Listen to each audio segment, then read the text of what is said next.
evening, awesome people out there. I'm Scott. That's Brandon. That's JD. And this is the Sports Den. And thanks for coming on as always. Thanks for you guys being part. And thanks for tuning in. Today, we got a myriad of things we're going to be talking about. MLS Week 1 is underway. Jake Paul has lost a fight. And as Colin Cowherd has referred to him, he is basically the equivalent of a really good cover band. Also, we're going to be talking a little bit of hockey in this case here. Maybe some baseball if we got the time. But gentlemen, how the hell are you? Not as well as Damian Lillard last night. I don't know if you guys saw that. Yep. What is it, 71 points? 71 points on 58% from the field, 59 from three. Well, to be fair, it's a pretty high bar to stat, so, you know. The next highest score on his team was, I think, 13 points. Well, that's how, in this case, like I said, you get him the ball. It's almost like basically when you're playing like NBA Jam, you get the ball to the one guy and just let him do his job. But I know, and it's the efficiency too. That's what really gets me. It's the efficiency. So, but yeah, like I said, we're going to a few things we're going to be going over. It'll be about an hour, give or take today. Figure let's start this off. Major League Soccer made its immense debut when it came to MLS. New era in this case when it comes to Apple TV. What happened over there? Some highs, some lows, and things like that. We're starting with the Philadelphia Union because, frankly, that's a high for you and for Tom and his family, who all braved the weather out there, froze your asses off because it was like 30-ish, 31 degrees, and right by the water. Oh yeah, right on the water. Open stadium. The press box is completely open, so we're all exposed to we were all exposed to the elements. Everybody has full puffy jackets, hat, and gloves on as much as we can. Typing with gloves on is difficult, to say the least. But your team won, though. 4-1 in this case, not a bad start.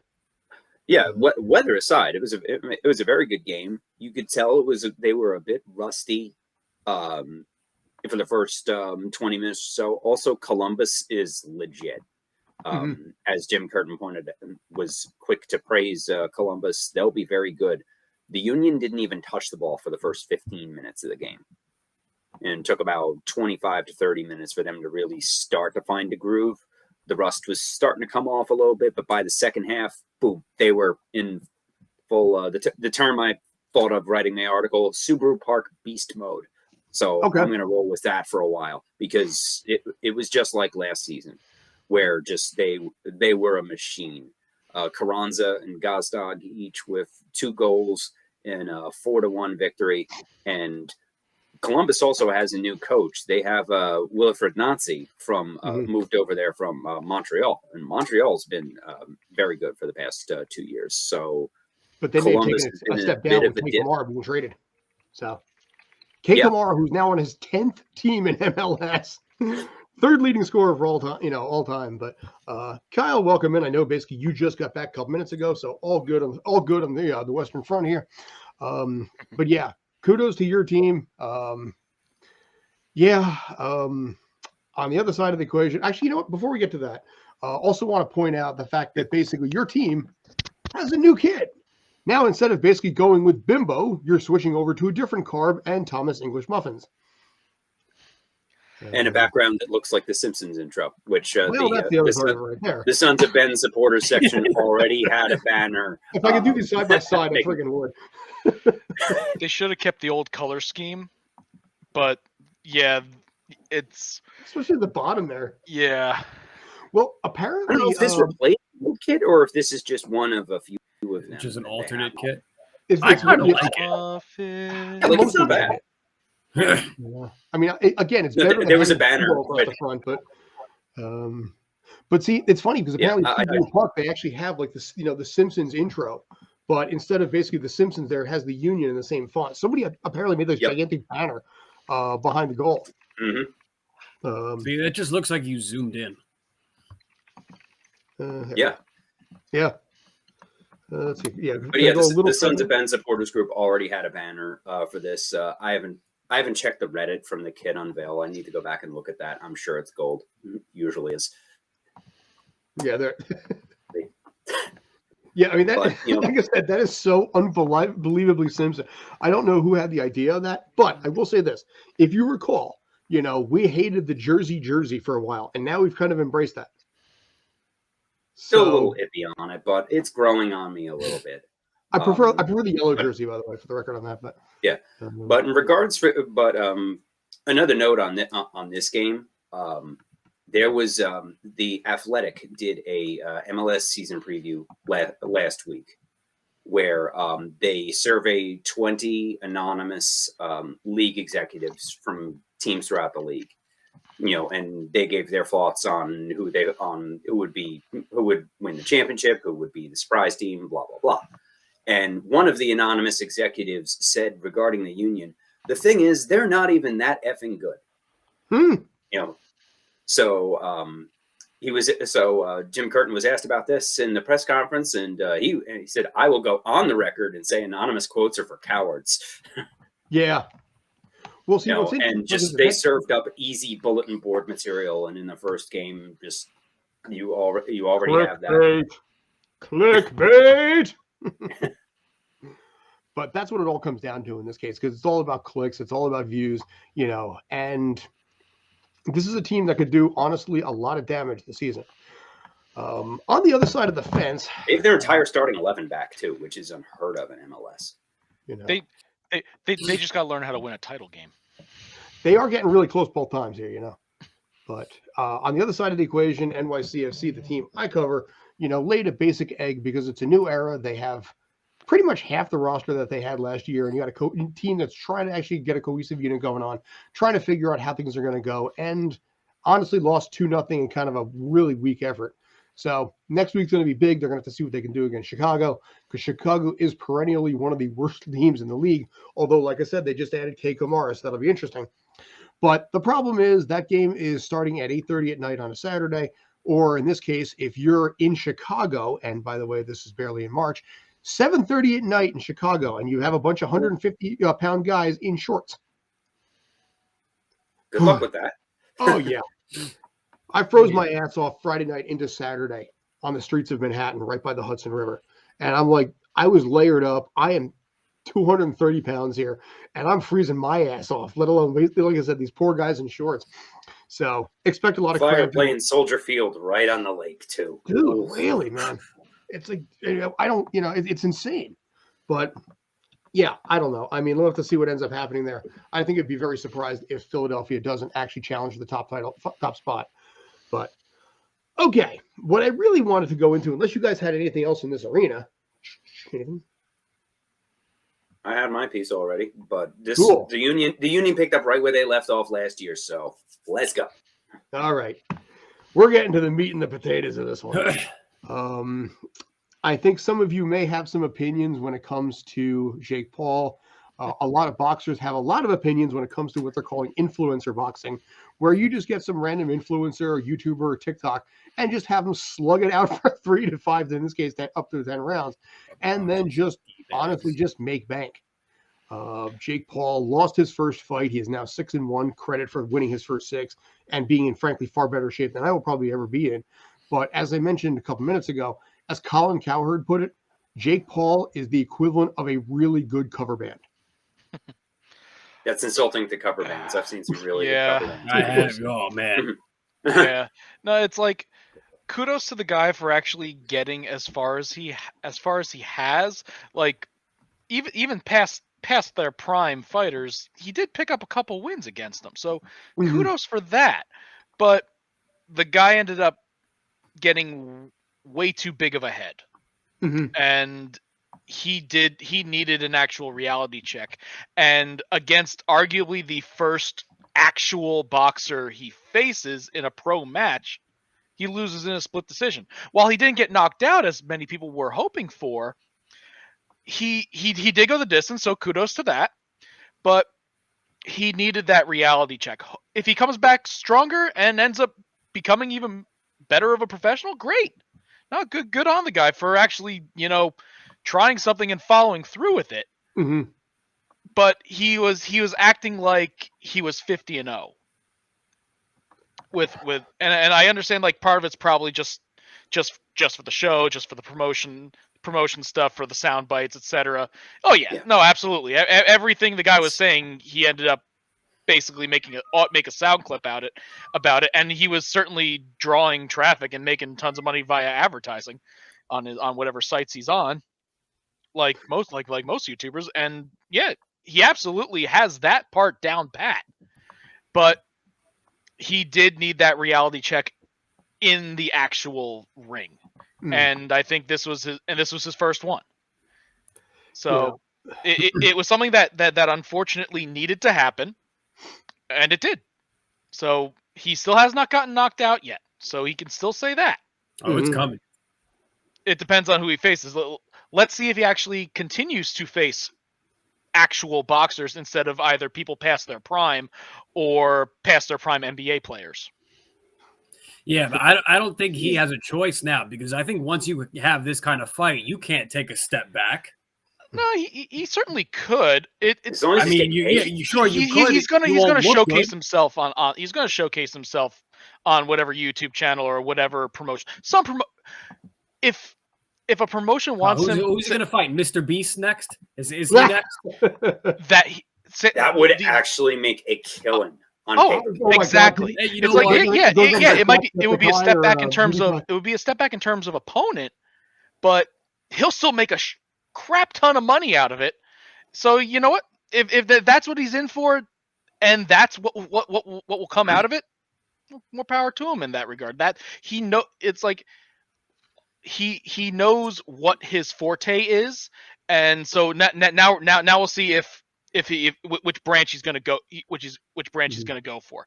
Is he going to keep fighting more like higher level opponents? Like apparently they're probably already talking about a rematch for this one, which funny inside, like I was looking up some of the details of his contract. There was a rematch clause if Jake Paul lost, but there wasn't if he won. Of course. Now you see now that's it's cowardice. Yes. That is the better way to put it, other than the certain choice words that would get bleeped. So that's what I'm saying. That I want to say. You can't have this fight regardless of the outcome and then take a step back and fight like a real, like you can't do that. You have to either stay at that level or take a swing at the next level or a better ranked fighter and see where that takes you. But what bothers me is afterwards and my shoulder. The flash photography, the concession stand guy, he was too loud. Like he had a bad piece of pop. Just own it. Oh, and Drake, you lost. Just know he's never going to. Oh, and Drake's curse. Oh, it's Drake's fault that I lost. Like it drives me nuts. And we, one of our questions is this good for boxing? It's like, it's not good or bad because it's just going to continue to be what it is. He's his own little sideshow. I think the fact that personally, I can't stand the Paul brothers as boxers or YouTubers. The fact that they are the most famous boxers, that says more about the state of boxing than it does about the Paul brothers. Boxing has become such a farce, and they are playing this game within the existing confines of the sport and the promotional chaos and all that goes with it. The trash talking and all. This has all been part of boxing for decades. They are just playing the formula in a way for modern era, and it's working, and everybody's making a ton of money.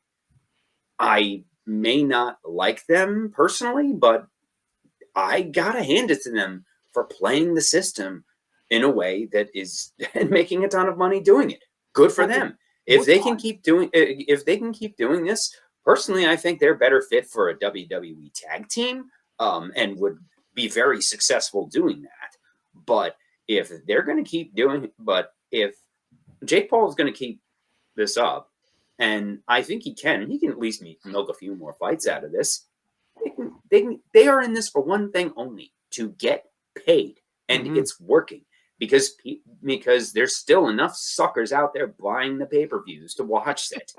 And they're more popular than any other actual boxer out there today.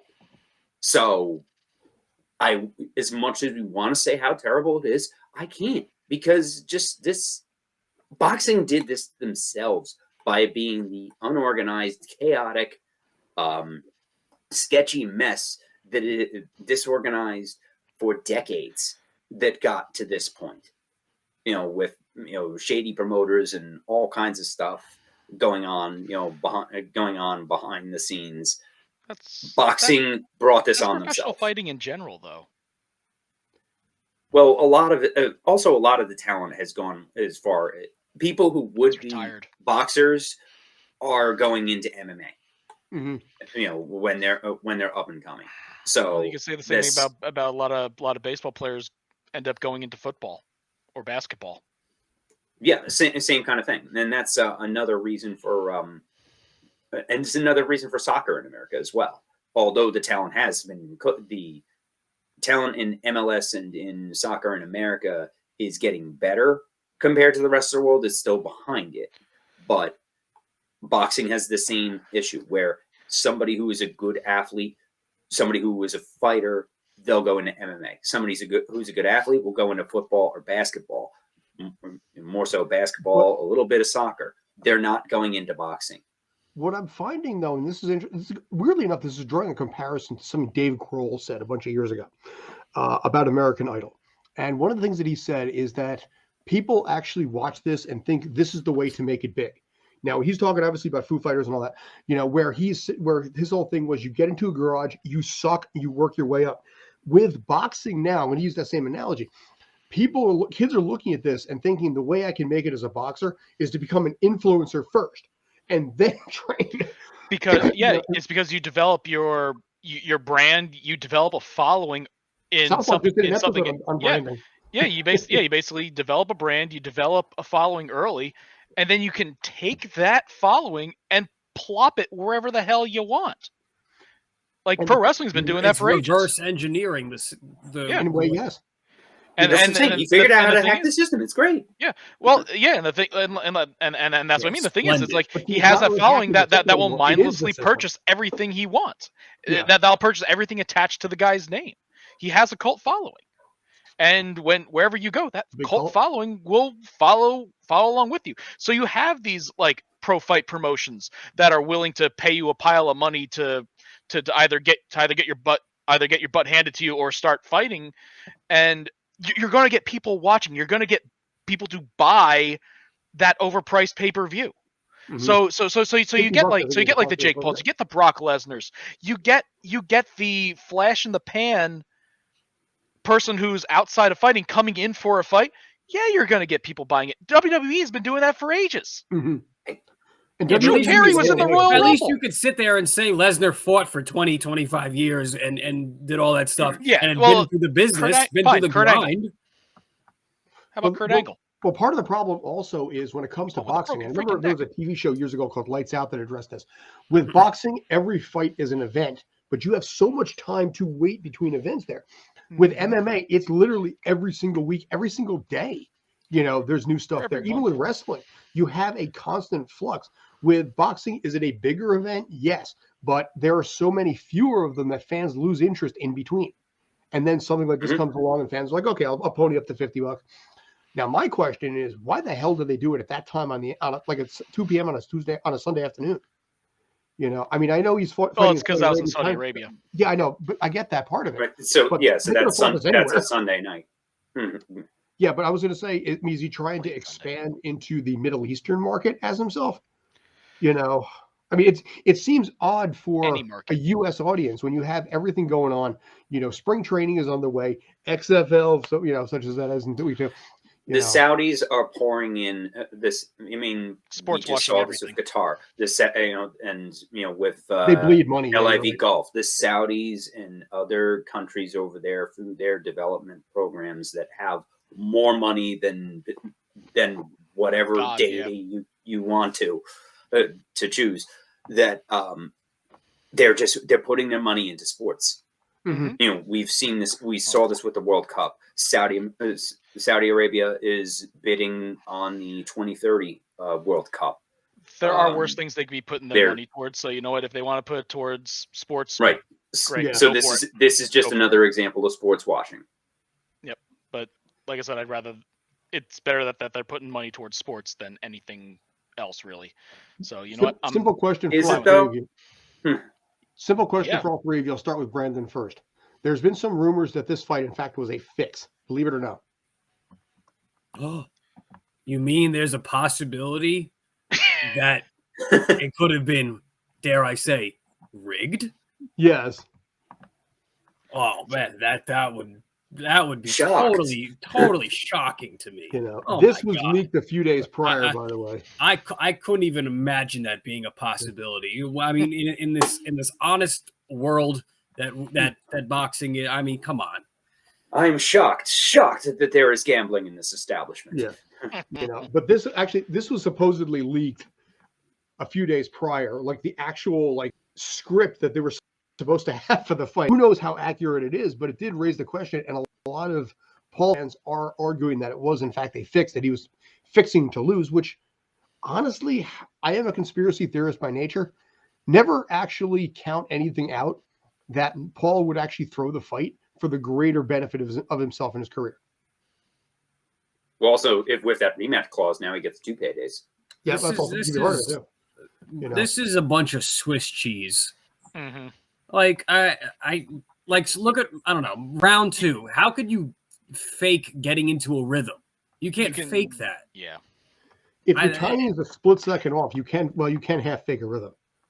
Any schmuck could have typed this up, just like the people that write the NFL scripts, you know, the floating around the internet. So, like, wait, can we hold on? I mean, maybe this is not a smoking gun document that proves anything. Could we just look at the top where it says that what music they're coming out to and the outfit and the reasoning and look at the type of person that each of these two guys are?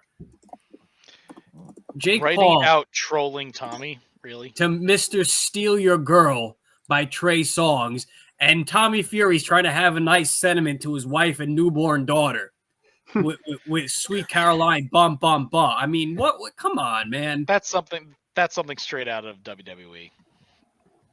What For all we know, a WWE person could have written this. It was one of those like things literally that anybody could have written it. It hit Twitter really, really hard, and especially I think that also has a lot to do with also the general belief in our society about fixes, but also about boxing and the Paul brothers in general, that you can only hypothetically say it could be possible. You know, I'm not saying it is. I'll be honest. I'm not saying it is. I'm not saying it's not. I'm just throwing this out there as devil's advocate to see what you guys think, because I don't know. Anything is possible. All right, forgetting their, to themselves, their brand and what they get for it, I would argue that the two of them have done more for YouTube and Pokemon than for the sport of boxing. Remember Logan Paul, his fight, he came out with a Charizard, a graded Charizard around his neck. And it's like $150,000, wasn't it? Like, come on. Like, something like that. Those two, like, it's just become really... Meanwhile, Nintendo was like, okay. You know what? It's professional BT Barnum. It's professional circus.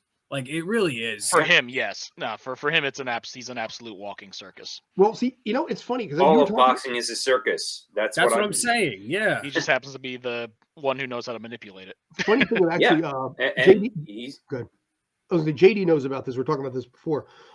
There is a charity YouTube boxing event in Florida in April, where I was going to say, like, Aaron Hansen from Game Grumps is fighting against somebody, but Markiplier is going to be there. Jacksepticeye is going to be there.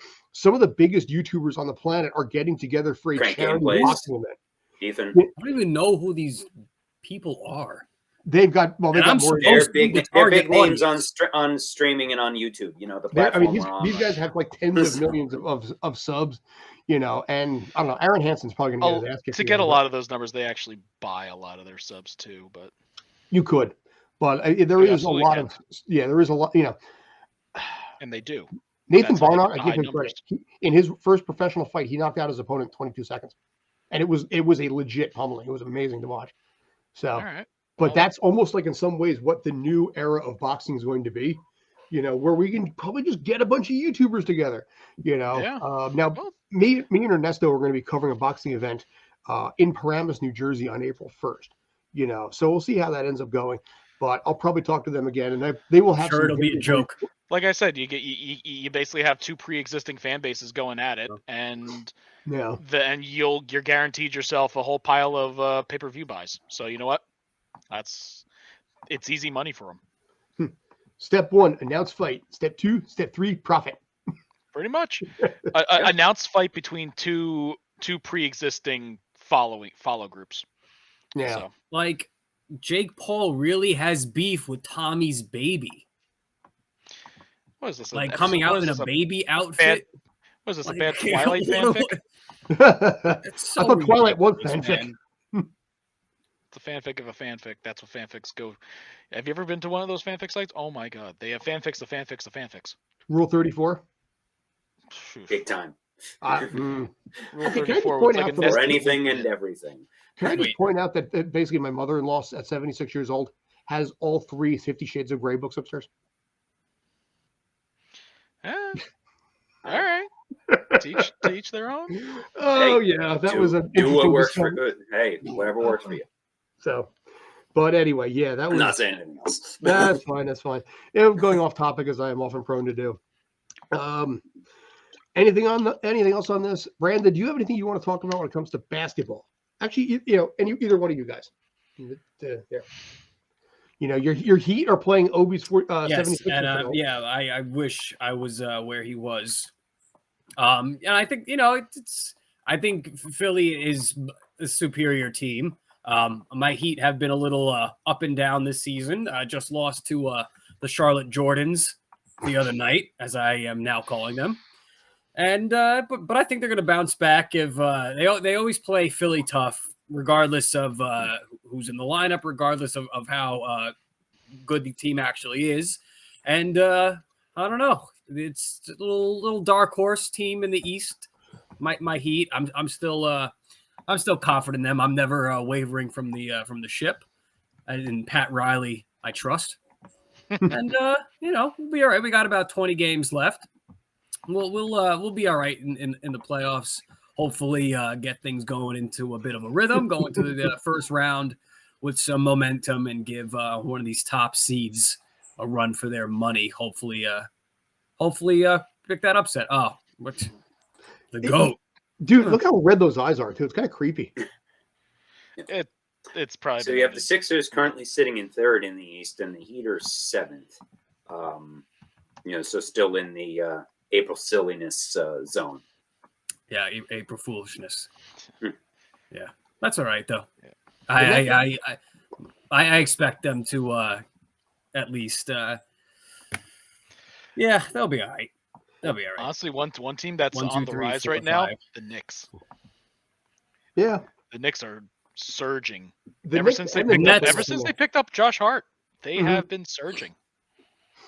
The Nets are going to waver a bit. I don't think they can maintain this, so they'll drop a little bit. The Knicks are decent in terms of a position they're in, because they have about 4 games, about 3.5 game. Yeah, 3.5 game lead on 2.5.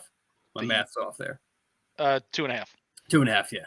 On my Heat, and like I said, the Knicks or the Nets, I think, are going to drop. They with what they've done, they have some nice pieces, but to maintain, they fire sailed. They basically blew it up mid-season because they're like, okay, do we want to? I think we mentioned this either last week or the week before. There's that like middle ground area in the conference there for the playoffs, and the Nets are like, okay, we could either get some pieces for the future now, or do we just basically go down with this mid-level ship of dramatic players, lose them all in free agency in the offseason, and you know what? They got something. They got something for their trouble players. All that entire clown show that they had, they got at least something for it. They still have Simmons in the fold. The entire clown show is not left yet. So Simmons, they done. So, exactly. Where his own coach basically admitted he doesn't know how to use them. Don't worry. You still got Seth Curry. So that's all right. They got the wrong Curry, but no, it's having one clown show. Every team kind of has like that one drama queen. Nets had like 3 not at one time. They went from 3 down to 1, so it isn't. Well, you have the slowly degrading Kyle Lowry, unfortunately. So But he's not a drama queen. no, oh no. In terms of drama, no, but he's definitely not the Kyle Lowry that we saw a couple years ago. Oh no, that's all right. Which is a shame because the guy's same age as me. He's in the end of his career, end of his athletic career. Yeah, So. I wish, as much as I like the Lowry move, what he'd done in his time with the Heat, I thought was pretty invaluable. I thought they could have maybe dealt him and tried to bring in and package him with something or get it into a 3-team trade. I would have liked a guy like Bradley Beal. I know he seems to be all loyal to Washington. Honestly, he has a big contract that's hard to move. Yeah, I know. Don't even get me started if we had Damian Lillard. I know, well, like we said, started the show. I mean, that's that last night. I mean, we kind of forget about Damian Lillard. He's in that weird market that is Portland. And we go through these point guards and like, again, it's a guard driven league now. I don't know how many guards I would take before Damian Lillard. Like we saw last night, like he reminded us how good he is. But I would do anything to have him on the Heat. But you know, I still, and they've been like that these last few years, where you have Jimmy Butler, who is a fantastic player, but you just need that one more step of a superstar to kind of tip the scales. And I thought they weren't going to get it done this trade deadline, but you know, there'll be some free agents coming these next couple of years. They'll attract somebody as they always do. And you know, again, in Pat Riley, I trust, and I think they'll be all right. But they got to get into some type of rhythm. A win tonight would be huge against a very formidable title contending team in Philly. And yeah, I'm very jealous of Obi being there. Maybe because he just pictures. Miami's developed a culture. I've known Josh, you know, his brother Josh and his father for 35 years at this point. So it's kind of funny when I referred to him inadvertently as a kid before, you know, and then he's 45 years old. I'm like, yeah, probably not. My question to you guys, 45-year-old kids. 45. Well, you know what? I've came to this realization. A kid to me is if you were born on the day that, you know, when you were born and I could legally start drinking on that day you were born, you were officially a kid. That is my criteria now. So Brandon, I think you're like, you know, I think you qualify as a kid. I was going to say Brandon, I think fits that demographic, doesn't he? But when you look at these soccer players that are like, you know, 18, 19, 22 years old, it's like, you know. My question to you in this case is before we move on to, you know, LeBron with the Lakers. He's the, you know, all-time leader in points on a terrible team. At what point is he going to give up and want to move on to a different team? He's not. He's again. I think at this point, it's. I know the news is all, you know, where his kids are going to get drafted and all that kind of stuff, and kind of the setup for that. I don't know. I don't want to say he's not, to say comfortable. I don't want to say is the right word. I think they've made a couple of moves and some tweaks at the deadline where I think they're in a better position now. They unloaded Westbrook.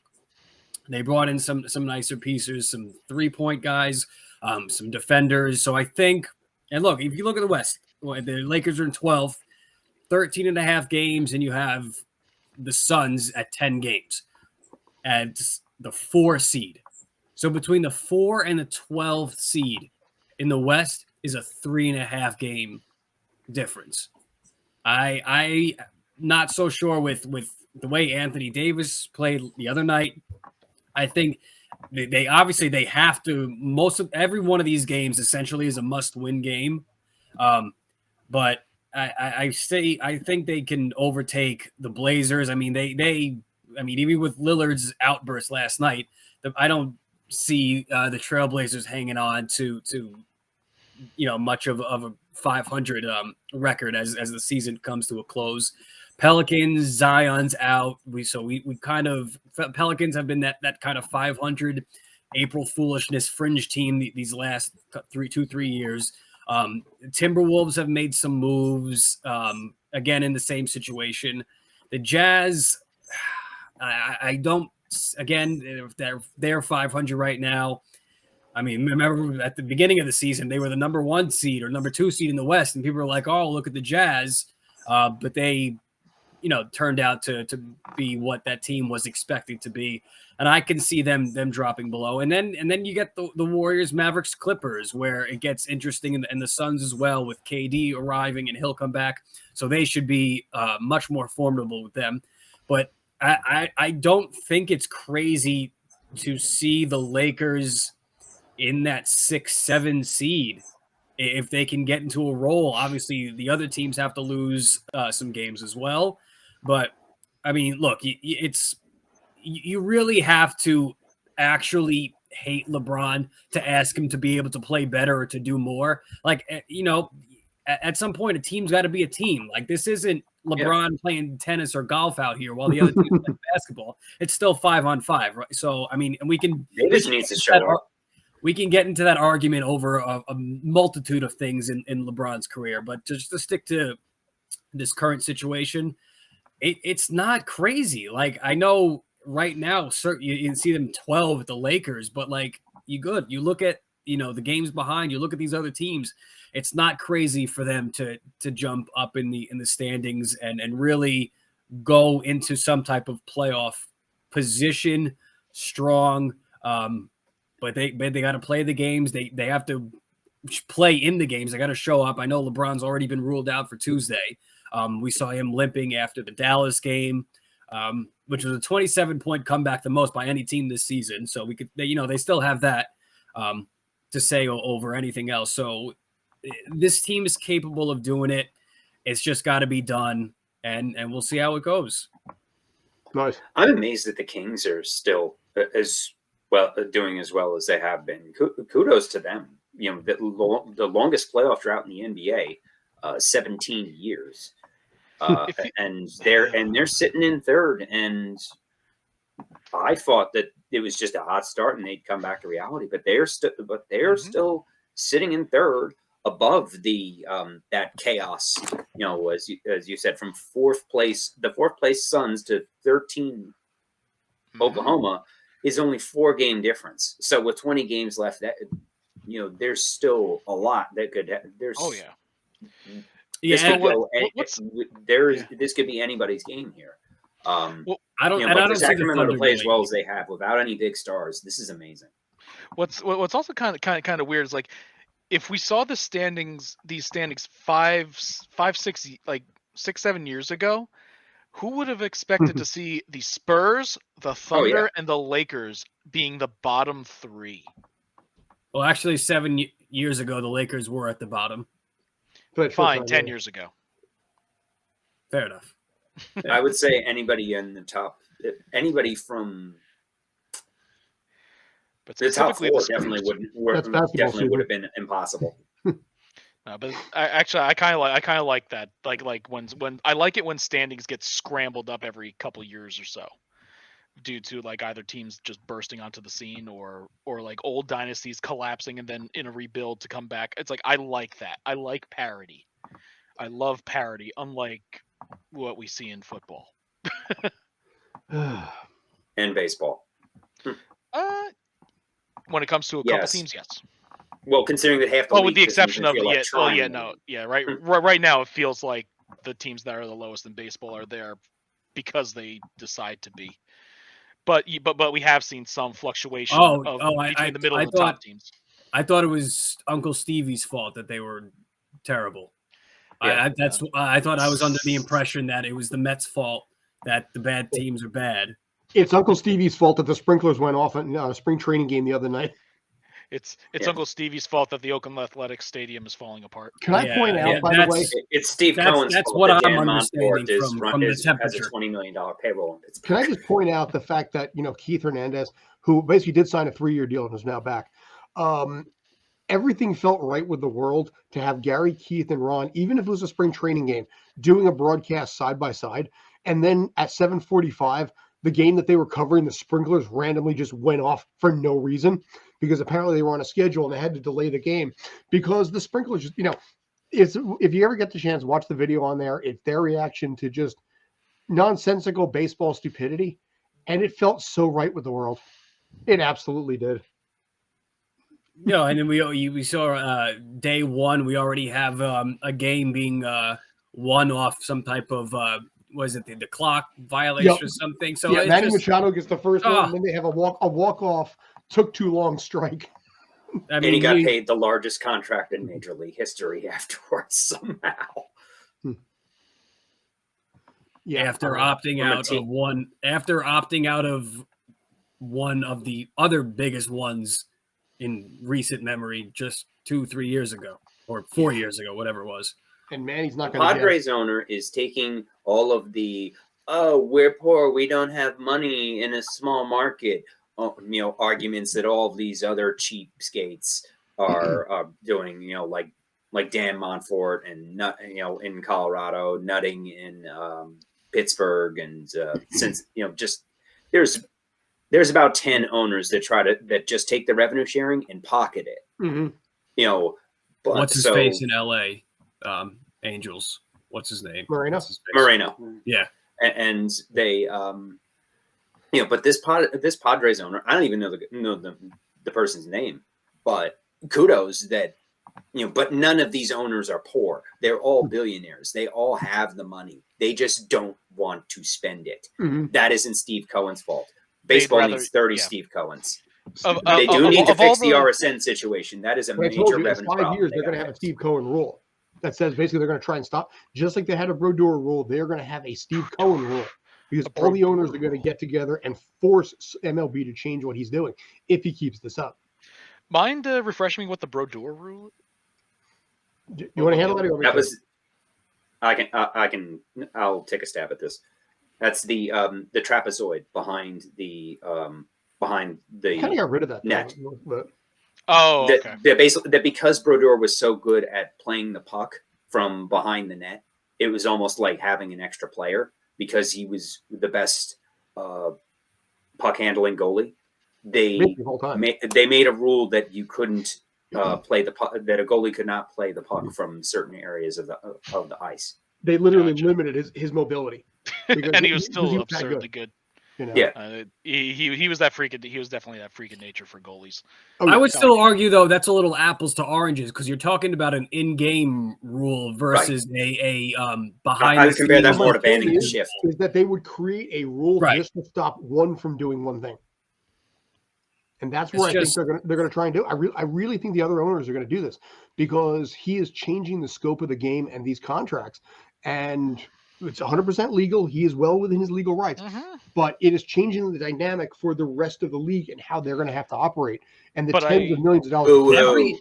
Every baseball fan. But here's the thing: it's like something like that would have to be approved by multiple different parties, and the Players Association will never approve something like that. Could be right. So how long was this collective bargaining agreement deal? 4 years? I think it's through 2028.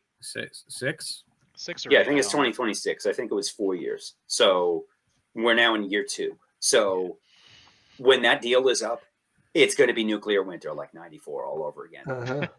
Just like 94, which was because the 1990 agreement was kind of not really satisfying to either party. That just set up for the mess in 94 and 95.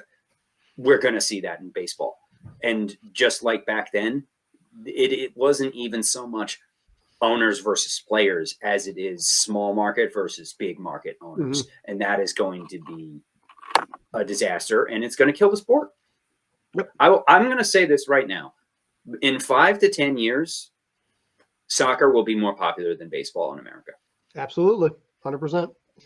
Because it's a short sport. It gets right to the point. You're out of there in 2 hours. You can set your watch, but you can actually pretty much set your watch by the end of that game. With baseball, it's slow, it's methodical. They're trying to make some changes. The pitch clock seems to really kind of regardless of like the I violation. like it. I do like it. Yes Yeah. and no, but well, I bet you can't wait for the games to be decided by it. Well, that's going to be We already saw it. We already saw it happen once already. spring training, though. It doesn't really count. You Still. work the kinks out. But I think in this case, and I think I sent you guys a video where it showed Bryce Harper in the NLCS just taking like 18, 20 seconds just to get the set up, just to set up. And that's where It's going to affect some hitters for sure. Yeah, As and it should. both the Yes. hitters and the pitchers are pissed because their system and their style is now being affected by it. Mhm. So you might see Everybody needs to just get up there and throw or hit. but kind of like Yeah, that's- kind of like how it is for. Well, I feel Personally, like guys I That's think why every like- Yankee Red Sox game was 4 hours because of how Well- the players would just get out and adjust themselves after every flipping pitch. it's like Yeah. I'm fine with a pitch clock in general, but I think they made it a little too short, in my opinion.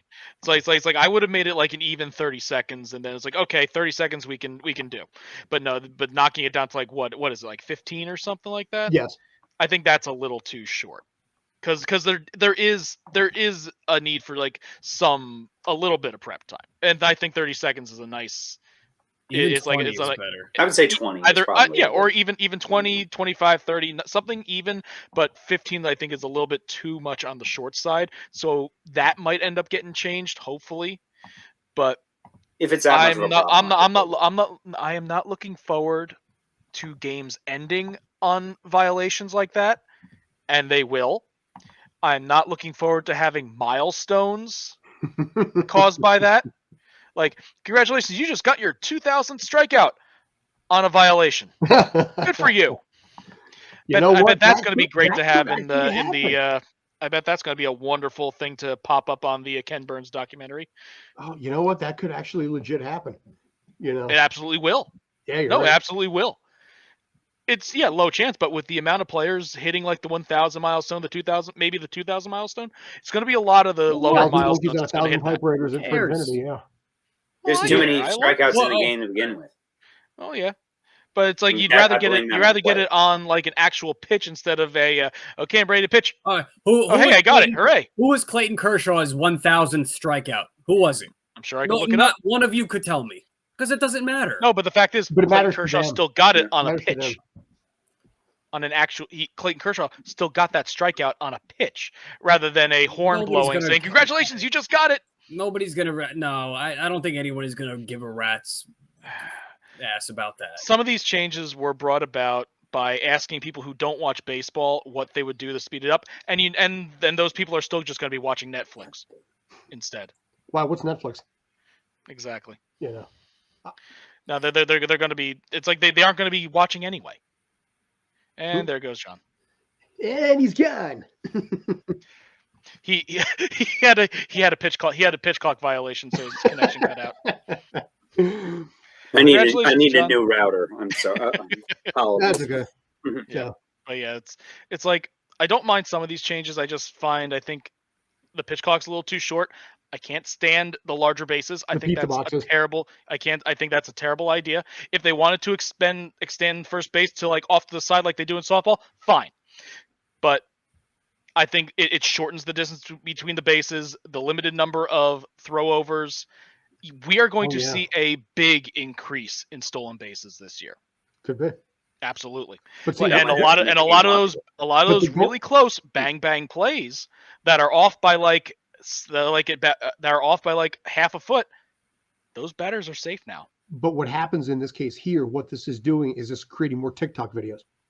It's creating more clips and more shorts and more. They're getting a ton of clips already. They get a ton of web gems. They And they're get gonna a get ton more. of plays. They're A gonna get lot more. of those bang plays are already on TikTok. I know, They're already on social media. but you're also with the fact that the overshift is now gone, which you're going to have a lot of hard hit balls that way.